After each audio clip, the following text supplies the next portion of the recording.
नमस्कार दोस्तों, general knowledge, सामान्य ज्ञान और ऐसे वीडियो के लिए हमारा चैनल लाइक करें, सब्सक्राइब करें और बेल बटन को दबाएं। नमस्कार दोस्तों, भारत की आज़ादी से लेकर आज तक कितने सारे प्रधानमंत्री बने हैं।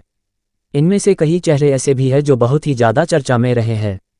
आज हम आपको 1947 से लेकर 2024 तक जितने भी प्रधानमंत्री रहे हैं उनके बारे में आपको विस्तार से बताने वाले हैं। आज़ादी से लेकर अब तक कितने प्रधानमंत्री बने हैं। दोस्तों, आपको बता दें कि 1947 से लेकर 2024 तक 16 बार प्रधानमंत्री बदल चुके हैं। नंबर 1, पंडित जवाहरलाल नेहरू। जब हमारा भारत देश आज़ाद हुआ था उसमें भारत के पहले प्रधानमंत्री कांग्रेस पार्टी से पंडित जवाहरलाल नेहरू को चुना गया था। 15 अगस्त 1947 से लेकर 27 मई 1964 तक करीब 16 साल और 246 दिन तक जवाहरलाल नेहरू प्रधानमंत्री रहे, यानी भारत के पहले प्रधानमंत्री जवाहर नेहरू सबसे लंबे समय तक रहने वाले प्रधानमंत्री थे। और 1964 में जवाहरलाल नेहरू की मृत्यु हो गई। अब इसके बाद प्रधानमंत्री का पद खाली हो जाता है, इसलिए उस पर गुलजारी लाल नंदा को कार्यवाहक अध्यक्ष बनाया जाता है। उन्होंने 27 मई 1964 को प्रधानमंत्री पद संभाला, जो कि केवल 13 दिन तक ही रहे। इनका कार्यकाल 9 जून 1964 से पूरा हुआ। नंबर 2, लाल बहादुर शास्त्री। लाल बहादुर शास्त्री जो 9 जून 1964 को भारत के प्रधानमंत्री बने। इन्हीं के शासनकाल में 1965 का भारत पाकिस्तान युद्ध भी हुआ था। लाल बहादुर शास्त्री करीब 1 साल 216 दिन तक प्रधानमंत्री रहे हैं। इसके बाद 11 जनवरी 1966 को इनकी मृत्यु हो गई। अब अचानक पद खाली हो जाने की वजह से फिर से 11 जनवरी 1966 को गुलजारी लाल नंदा को कार्यवाहक अध्यक्ष बनाया गया और 24 जनवरी 1966 को 13 दिन तक इन्होंने पद संभाला। नंबर 3, इंदिरा गांधी। भारत की तीसरी प्रधानमंत्री इंदिरा गांधी बनी, जो कि भारत की पहली महिला प्रधानमंत्री थीं। इंदिरा गांधी की पहचान भारत में एक दबंग प्रधानमंत्री की तरह थी। इनका कार्यकाल 24 जनवरी 1966 से लेकर 24 मार्च 1977 तक रहा। इनका कार्यकाल करीब 11 साल 59 दिन तक रहा। इतना लंबा कार्यकाल उनके 3 चुनाव के दौरान हुआ था। प्रधानमंत्री इंदिरा गांधी के शासनकाल में कई बड़े कामों को किया गया था। अभियान 1971 का भारत पाकिस्तान युद्ध हो या भारत का पहला परमाणु परीक्षण इंदिरा गांधी के शासनकाल में ही किया था। लेकिन जिन कारणों से इंदिरा गांधी को आलोचना का सामना करना पड़ा था वो था 1975 की इमरजेंसी, जिससे लोग इतने दुखी हो गए कि 1977 के चुनाव में इंदिरा गांधी बुरी तरह हार गई। नंबर 4, मोरारजी देसाई। मोरारजी देसाई ये पहली बार जनता पार्टी से प्रधानमंत्री बने और इनका कार्यकाल 24 मार्च 1977 से लेकर 28 जुलाई 1979 तक करीब 2 साल और 126 दिन तक रहा और फिर इन्हें इस्तीफा देना पड़ा, क्योंकि मोरारजी देसाई की सरकार गठबंधन पर आधारित सरकार थी और मतभेद की वजह से उन्हें इस्तीफा देना पड़ा। फिर 5वें प्रधानमंत्री बनते हैं चौधरी चरण सिंह, जो कांग्रेस पार्टी से तो नहीं थे, लेकिन जिनका कार्यकाल 28 जुलाई 1979 से 14 जनवरी 1980 तक रहा। चौधरी चरण सिंह करीब 170 दिन तक भारत के प्रधानमंत्री रहे, लेकिन कांग्रेस ने सपोर्ट वापस लेने से इनकी भी सरकार गिर गई।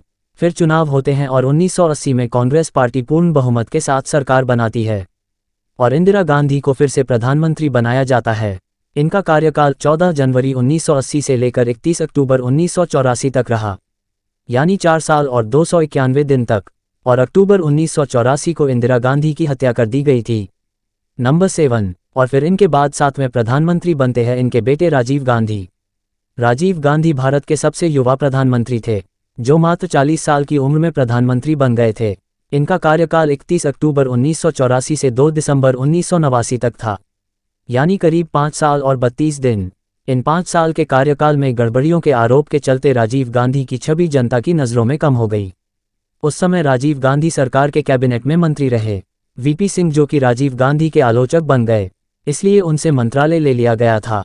तो वही पर वीपी सिंह कांग्रेस से इस्तीफा दे देते हैं और फिर उन्होंने बाकी विरोधी नेताओं के साथ मिलकर जनता दल बनाया।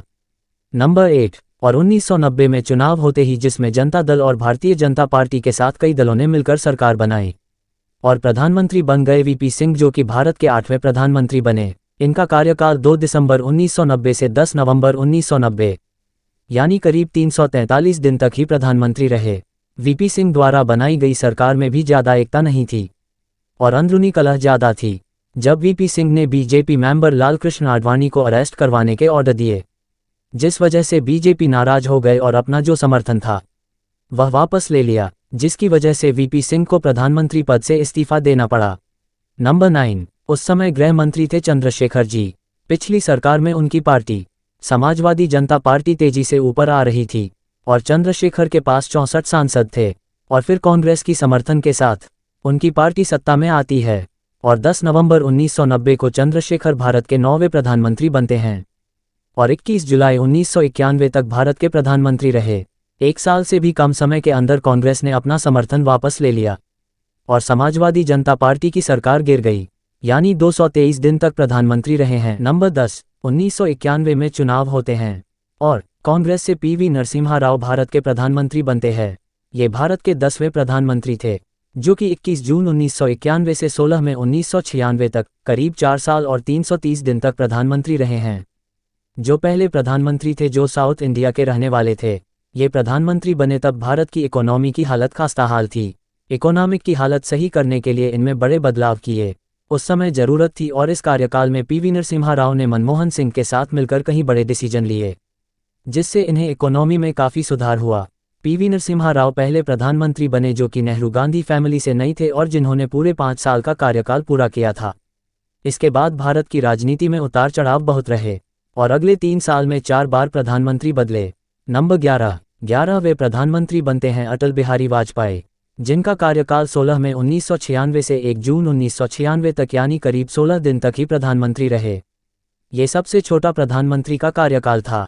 नंबर 12, फिर 12वें प्रधानमंत्री बनते हैं HD देवेगौड़ा, जो कि करीब 1 जून 1996 से 21 अप्रैल 1997 तक करीब 324 दिन तक प्रधानमंत्री रहे।